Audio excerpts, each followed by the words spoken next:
మనం ఈ రోజు అక్కమహాదేవి గుహలకి వెళ్ళడానికి ఎలా వెళ్ళాలి ఏందనేది ఈ వీడియోలో కంప్లీట్ గా ఇన్ఫర్మేషన్ షేర్ చేస్తాను. ఇప్పుడు వచ్చేసరికి మనం ఉంది ఇక్కడ వచ్చేసరికి టికెట్ కౌంటర్. ఈ టికెట్ కౌంటర్ ఏంటంటే 6 to 9 వరకు మాత్రమే ఉంటుంది. ఎందుకంటే లిమిటెడ్ పర్సన్స్ వెళ్తానికి మాత్రమే ఇది అవైలబుల్ గా ఉంటుంది, దానికి మాత్రమే ఇది ఉంటుంది. సో అందుకని మనం ఏం చేయాలంటే ఎర్లీ మార్నింగ్ 5:30 నుంచి 6 లోపు వచ్చేసి మనం నేమ్ ఇక్కడ రిజిస్ట్రేషన్ చేయించుకొని వెళ్తే తర్వాత 9 లోపు వచ్చేసరికి మనం ఇక్కడికి వచ్చేసి ఇక్కడ నుంచి పైకి నుంచి రోప్వే టికెట్ తీసుకొని కిందకి వెళ్ళాలా. కిందకి వెళ్తే అక్కడ నుంచి బోటింగ్ ఉంటుంది. ఒకసారి చూస్తాను పదండి ఎలా ఉంటుంది ఏంటనేది. కౌంటర్ ఇక్కడే మీరు టికెట్స్ తీసుకోవాలా. పర్ పర్సన్ కి వచ్చేసరికి ఏమో 650 రూపీస్ ఉంటుంది. చిన్నపిల్లలకి వాళ్ళకైతే 520 రూపీస్ తీసుకుంటారు. మనం కింద నుంచి బోట్ లో వెళ్ళి మిగతా అదంతా బోట్ లో వెళ్ళిన తర్వాత మీకు మిగతాది అప్డేట్ చేస్తాను. ఈ రోప్వేలో కిందకి వెళ్ళాలి.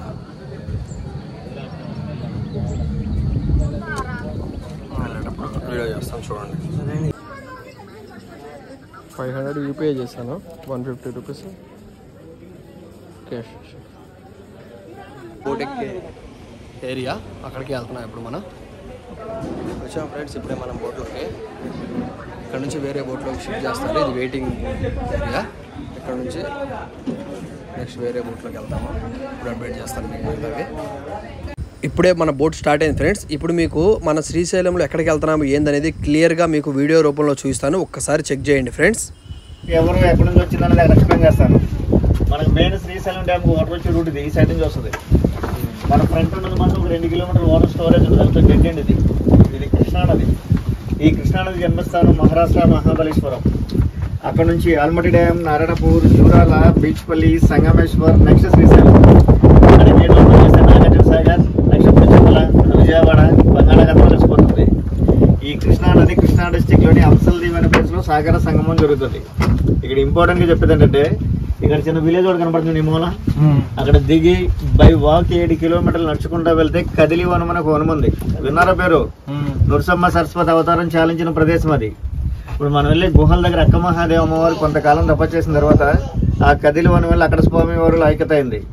ఆ కదిలి వనం నుంచి ఇంకొక 8 కిలోమీటర్లు నడవగలిగితే దత్తాత్రేయ తెలుసు కదా, శ్రీపాద వల్లభ దిగంబర స్వామిగా ప్రగాఢ స్థానం ఉంది. ఆయన పాదాలు ఉన్నాయి అక్కడ. మొత్తం 15 కిలోమీటర్ల ప్యాకేజ్ అది.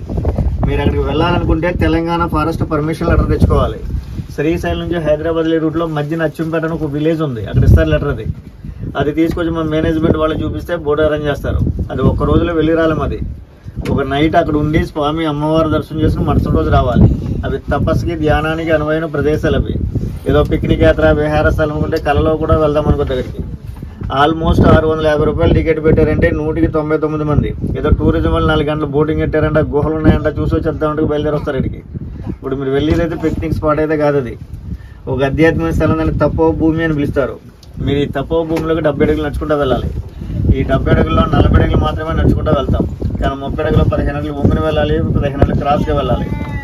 లోపల చీకటి ఉంటుంది, ఆక్సిజన్ ట్రబుల్ ఉంటుంది, గబ్బిలాయలు ఉంటుంది, గబ్బిలాయల స్మెల్ కూడా ఉంటుంది. చీకటిలో వెళ్తారు కాబట్టి చాలా జాగ్రత్తగా వెళ్ళి స్వామిని చూసి రావాలి. గుహలో ఉన్న రాళ్ళు కూడా చాలా షార్ప్గా ఉంటాయి. మీరు ఈ విషయాన్ని విన్నారా? శ్రీశైలం ఋషులు, యోగులు, సిద్ధులు, అఘోర లాంటి వాళ్ళు వస్తారని. ఏంటి ఎవరో వినలేదా? శ్రీశైలం అంటే ఇళ్లలో వెళితే కైలాసం అంటే ఇది. యోగులు వస్తారు శ్రీశైలానికి. ఈ మధ్య టూరిస్ట్ స్పాట్ అయింది కానీ ఒకప్పుడు తపస్సు స్పాట్. వీళ్ళు కొన్ని లక్షల మందికి ప్రవచనాలు చెప్తుంటే మనం టీవీలో చూసినాం. వీళ్ళని వాళ్ళే గుహలకు వచ్చి వెళ్తున్నారంటే మీరు ఏ ప్లేస్కి వెళ్తున్నారు అనే దానికోసం మీ మనసుని మీరే పరిశీలించుకోండి.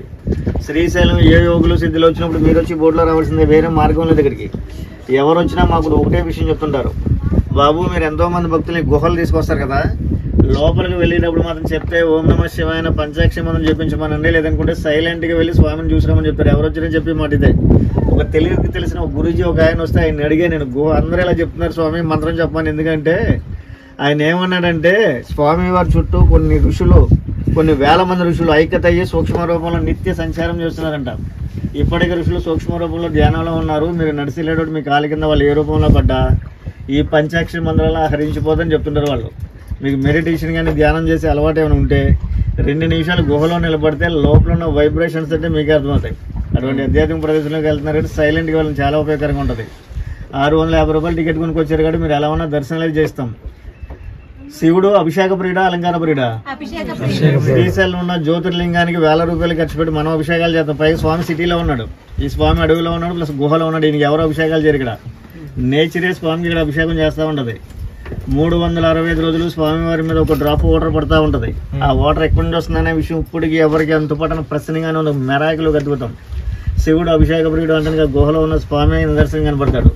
అటువంటి ఆధ్యాత్మిక ప్రదేశంలోకి వెళ్తున్నప్పుడు సైలెంట్గా వెళ్ళడం చాలా ఉపయోగకరంగా ఉంటుంది. ఇక్కడ ఫస్ట్ టైం వచ్చే వాళ్ళ కంటే సెకండ్ టైం వచ్చే వాళ్ళు ఎక్కువ మంది ఉంటారు. ఇక్కడికి ఓట్లు అందరూ ఫస్ట్ అయినా సెకండ్ ఎవరు లేరా? అంతా ఫస్ట్. భగవంతుడిని ఏదైనా అడిగితే ఇస్తేనే భగవంతుడు గుర్తున్నా లేదా అని పట్టించుకో మనం. ఇంకా వస్తారంటే ఒకసారి ఆలోచించండి. అనుకున్న కోరికలు తీర్థ వస్తున్నారో లేదా భగవంతుని మళ్ళీ చూడాలని వస్తున్నారో వాళ్ళు వచ్చే వాళ్ళు ఉన్నారు. నేను ఎక్స్పెక్ట్ చేసిన వేలాది మంది నన్ను పలకరించి వెళ్ళి ఉన్నారు. మీరు భారీగా వరాలే కోరవసరం లేదండి. ఆయన ముట్టుకుని తలకే 3 సార్లు ఆయన చూస్తే చాలు. ఆయన తెలియని వాళ్ళని మన దగ్గరే ఉండవు. తీర్థంలో వచ్చి వాళ్ళు వస్తానే ఉన్నారు. సర్వంతర్యమైన ఇక్కడ గంటే ఉండదు బోటు. అందరికీ దర్శనం అందరూ బోటు ఎక్కడ బయలుదేరుతుంది. మీరు కూర్చున్న సీట్లు అయితే రిజర్వేషన్ టైప్ సీట్లు అయితే పే చేయాలి. ఇప్పుడు మనం వచ్చింది కూడా 2 స్టేట్ల మధ్యన వచ్చాం. ఇది Andhra state, Telangana state reservation సెంటర్లో ఉంది. అది పరిస్థితి. గుహలు చూడడానికి అమ్మవారిని చూడటానికో కాదు, అక్క మహాదేవి అమ్మవారు తపస్సు చేసిన ప్రదేశానికి వచ్చాం మనం. ఈ తపస్సులు ధ్యానాలు ఎక్కడ చేసేవారంటే జనసంచారం లేని ప్లేస్కి వెళ్ళేవారు. జంతు సంచారం ఉన్న పర్లేదు, మనిషి అనేవాడు ఉండకూడదు మెయిన్ అక్కడికి. ఇప్పుడు అమ్మవారు తపస్సు చేసిన ప్రదేశానికి వచ్చాం. ఎవరో చెప్పడం కాదు, మీకే తెలుస్తుంది. లోపల సైలెంట్గా ఉండి ఇప్పటికీ ఓం నమః శివాయ శబ్దం గుహలో కనపడుతుంటుంది. అక్క మహాదేవి అమ్మవారు అంటే ఈవిడ కర్ణాటకలోని శివమొగ్గ డిస్టిక్ ఉడతాడు అనే చిన్న విలేజ్లో జన్మించింది. వీళ్ళ తల్లిదండ్రుల పేరు నిర్మలా శెట్టి, సుమతి. వీళ్ళు వీరశైలవ మతస్థులు. ఈ వీరశైలులకి ఏంటంటే వీళ్ళు ఓన్లీ భ్రమరాంబ మల్లికార్జున స్వామినే కొలుస్తారు. వీళ్ళు వేరే దేవుని కొలవరు. వీళ్ళు అక్క మహాదేవి తల్లిదండ్రులకు చాలా వరకు సంతానం ఉండదు. వీళ్ళ సంతానం కోసం పరితపించే టైంలో సాధువులు, విద్వాంసులు, వేద పండితులంతా మీరు అధైర్యపడొద్దు, మీకు భ్రమరాంబాదేవి అంశి వల్ల ఆడపిల్ల పుట్టబోతుందని చెప్తుంటారు. అయినా సరే వీళ్ళ పిల్లల కోసం సతమతంతోనే ఉంటారు. కొన్నాళ్ళకి ఆడపిల్ల పుడుతుంది. పుట్టిన వెంటనే మహాదేవి అని నామకరణం చేస్తారు. యోగులు, సిద్ధులంతా ఉండి పుట్టిన దగ్గర నుంచి శివశరణి అని పిలిచేవారు. అక్క మహాదేవి అమ్మవారి విద్యాభ్యాసం అంతా బసవేశ్వర గురుగారి దగ్గర జరుగుతుంది. ఆయన నిత్య శివారాధకుడైన. అమ్మవారి జాతకం రీత్యా వాళ్ళ తల్లిదండ్రులు చెప్తాడు, మీ అమ్మాయికి శివధ్యానం దొరుకుతుంది తల్లి అని. అదే నియమంతోనే చిన్నప్పటి నుంచి స్వామిని కొలవడం మొదలు పెడతారు. ఆవిడకి యుక్త వయసు వచ్చిన తర్వాత మల్లికార్జున స్వామి స్వరూపాన్ని చూసి చేసుకుంటే మల్లికార్జున స్వామిని పెళ్లి చేసుకోవాలంటే దృఢ సంకల్పంతో ఉండేది. అక్క మహాదేవి చాలా సౌందర్య రాశి. ఎంత సౌందర్య రాశి అంటే ఆవిడ అందాన్ని చూసి ప్రతి దేశాన్ని పరిపాలించే రాజులు అక్క మహాదేవిని పెళ్ళాడాలనుకునేవాడు. ఎప్పుడూ ఆవిడ శరీర సౌందర్యాన్ని చూసి మురిసిపోయేది కాదు, ఎప్పుడూ శివారాధనలోనే ఉండేది. కర్ణాటకలో పుట్టి పెరిగింది కాబట్టి కర్ణాటక రాజ్యాన్ని పరిపాలించే రాజుని కౌశిక మహారాజు అమ్మవారి అందాన్ని చూసి తన పట్టపరాణిగా చేసుకోవాలనుకుంటాడు. అనుకున్న తక్షణమే తన మంత్రి చేత అక్క మహాదేవి తల్లిదండ్రులకు కబురు పంపిస్తాడు, మీ అమ్మాయిని నేను పెళ్లి చేసుకుంటాను అని. వాళ్ళు నిరాకరిస్తారు. మా అమ్మాయి కారణ జన్మరాలు, ఈ జన్మకు పెళ్లి యోగం లేదు, ఒక సేవైకి అంకితమని చెప్తారు వాళ్ళు. ఆ విషయం మంత్రి రాజుగారితో చెప్తే రాజుకి చాలా కోపం వస్తుంది. ఏంటి వీళ్ళు నా రాజ్యంలో బతుకుతూ నేను పెళ్ళాడదామని నిరాకరిస్తున్నారు, బలవంతంగా అయినా సరే అక్క మహాదేవిని తీసుకురండి, నేను రాక్షస వివాహం ఆడతానని చెప్పి రాజుభటులను పంపిస్తాడు. రాజుభటులు వచ్చినప్పుడు అక్క మహాదేవి తల్లిదండ్రులు బాధపడతా ఉంటారు. ఏంటి మా అమ్మాయి జీవితం రాజు చెరలో మగ్గిపోవలసిందేనా, మా అమ్మాయికంటూ శివధ్యానం దొరకదా అని. తల్లిదండ్రుల బాధ చూడలేక అక్క మహాదేవి అమ్మవారు రాజుగారి దగ్గరికి వెళ్తుంది. వెళ్ళి రాజా మనం పెళ్లి చేసుకుందాం, కాకపోతే నువ్వు 3 షరతులకు అంగీకరిస్తే నేను నిన్ను పెళ్ళాడతానంటది. అమ్మవారి అందానికి దాసుడే ఏ షరతుకైనా అంగీకరిస్తానంటాడు. ఫస్ట్ షరతుగా మత మార్పిడి విధానానికి అంగీకరించమని అడుగుతుంది. ఆయన జైన మతస్థుడు, వీళ్ళు వీరశైలవులు. జైన రాజ్యంలో వీరశైలవులు అంటే చాలా నీచంగా చూసేవాడు రాజుగారు. అయినా సరే అమ్మవారి అందాన్ని చూసి ఆ షరతుకు అంగీకరిస్తాడు. తాను కూడా మత మారడానికి అంగీకరిస్తాడు అమ్మవారి అందాన్ని చూసి. రెండో షరతు ఏంటంటే నేను నీ రాజ్యంలో ఉన్నంతకాలం సాధు సన్యాసులకు నిత్య అన్నదానం చేస్తుండాలంటది. దాన్ని కూడా ఒప్పుకుంటాడు. మూడో షరతు నేను నీ రాజ్యంలో కొన్ని రోజులు ధ్యానంలో కూర్చుంటాను, నా ధ్యానం అయిన తర్వాత పెళ్లి చేసుకుందాం, అంతవరకు నన్ను తాకవద్దంటది. దాన్ని కూడా ఒప్పుకుంటాడు. చేస్తే 1 రోజు 2 రోజులు ఎలా పెళ్ళాడుతుంది కదా అని. తన రాజ్యంలోని చిన్న శివలింగాన్ని ఏర్పాటు చేసుకుని అమ్మవారు తపస్సులో కూర్చుంటుంది. రోజులు గడుస్తుండే, నెలలు గడుస్తుండే, సంవత్సరాలు గడిచిపోతూ ఉంటాయి. రాజుగారికి వృద్ధాప్య దశ దగ్గర పడుతుంది. ఏంటి ఈవిని తీసుకొచ్చి ఇంతకాలం అయింది, ఇంతకాలం బట్టి తపస్సులోనే కూర్చుంది, నా వయసు అయిపోతుంది, నేను ఎప్పుడు పెళ్ళాడాలని చెప్పి కామ వాంఛతో తపస్సులోని అమ్మవారిని కౌగిలించుకుంటాడు రాజుగారు. ఆవిడ తపస్సు భంగం కలిగి లేస్తుంది. రాజా నేను ఇంతకాలం బట్టి నీ రాజ్యంలో తపస్సు చేస్తున్నాను, నా భక్తిని నువ్వు గమనించలేదు, నీకు కావాల్సిందేంటి, ఈ తుచ్చమైన ఈ శరీరమే కదా, వచ్చి అనుభవించమని చెప్పి తన వస్త్రంలో తానుగా ఒక్కొక్కటి తీసి రాజుగారి ముందు దిగంబరగా నిలబడుతుంది. ఆ దిగంబరగా నిలబడ్డప్పుడు ఆవిడ తల వెంట్రుకలే వస్త్రాలుగా ఏర్పడతాయి. ఇది నల్ల డ్రెస్ కాదు, అమ్మవారి దిగంబరి తల వెంట్రుకలే ఒంటి నిండా. నిన్న కర్ణాటకలో వచ్చి శారీ కట్టారు.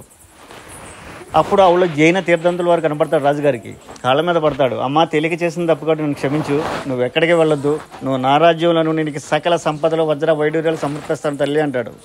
అయ్యా నేను నీ కనువిప్పు కలిగించడానికే నేను ఈ రాజ్యానికి వచ్చాను, నీ కనువిప్పు కలిగింది కాబట్టి నేను చెన్నమల్లికార్జున స్వామి దర్శనానికి వెళ్ళాలంటది. మనమంతా మల్లికార్జున స్వామి అంటాం, కర్ణాటక భక్తులంతా చెన్నమల్లికార్జున స్వామి అంటారు. ఈ చెన్నమల్లికార్జున పదం కూడా అమ్మవారు రాసిన వచనంలో పదం అండి. అమ్మవారు రచయిత్రి ప్లస్ విద్వాంసరాలు కూడా చాలా రచనలు చేసింది. 12వ శతాబ్దం అంటే సుమారుగా 800 సంవత్సరాల క్రితం ఆ కర్ణాటక నుంచి నల్లమల ఫారెస్ట్లో అమ్మవారు దిగంబరగానే రావడం జరిగింది శ్రీశైలం. 800 సంవత్సరాల క్రితం అంటే ఈ నల్లమల ఫారెస్ట్ ఎలా ఉండేదో ఒక్కసారి ఆలోచించండి. క్రూరమృగాల మధ్య ఒంటి మీద నూలు పోగు లేకుండా శ్రీ వివత్సరగా కర్ణాటక నుంచి శ్రీశైలం నడుచుకుంటూ రావడం అంటే, శ్రీశైలానికంటే ముందు కళ్యాణ పట్టణంలో చెంచు తండాకి వెళ్తుందంట.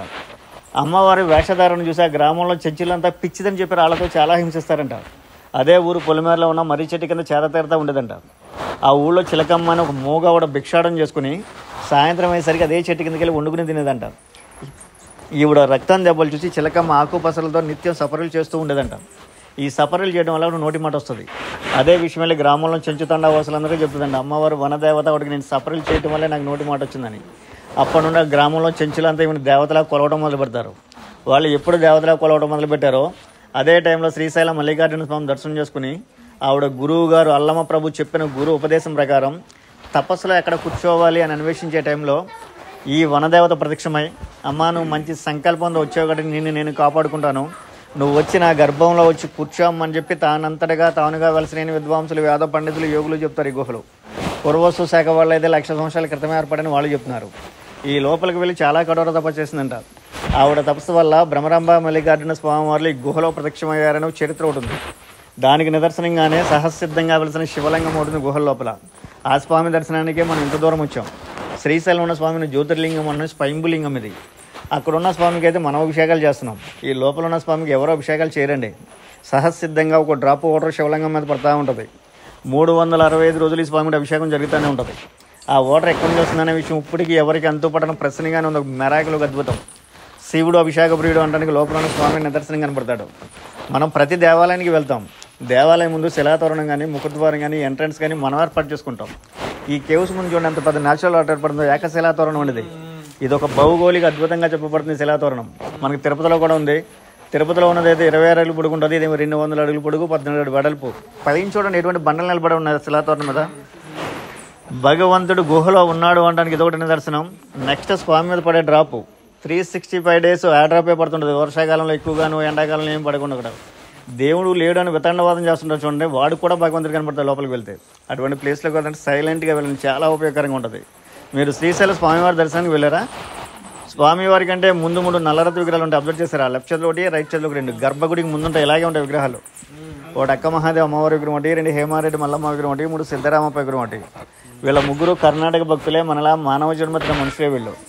మానవ జన్మెత్తిన మనుషులు విగ్రహాలు తీసుకెళ్ళి స్వామి కంటే ముందు పెట్టారంటే ఒకసారి ఆలోచించండి. వీళ్ళ ముగ్గురు ఎటువంటి సిద్ధిపరిలో. ఈ ముగ్గురులో అమ్మకి తపస్సు చేయడం వల్లే ఈ స్వామి దర్శనాన్ని మనం ఎంత దూరం వచ్చాం. తెలుగు వాళ్ళైతే చాగంటి కోటేశ్వర ప్రవచనం ఏమంటారు కదా, అక్క మహాదేవ్ గుహల కోసం ప్రతి యూట్యూబ్లోనే ఉంది. ఆయన చెప్పింది చెప్పినట్టే ఉంటుంది. ఇక్కడ 5 టైమ్స్ వచ్చాడు ఆయన. ఇక్కడికి 5 టైమ్స్ నేను ఆయన బోట్ ఆపరేటర్కి వచ్చా. ఇక్కడికి యోగులు సిద్ధులు వస్తారని చెప్పాను కదా.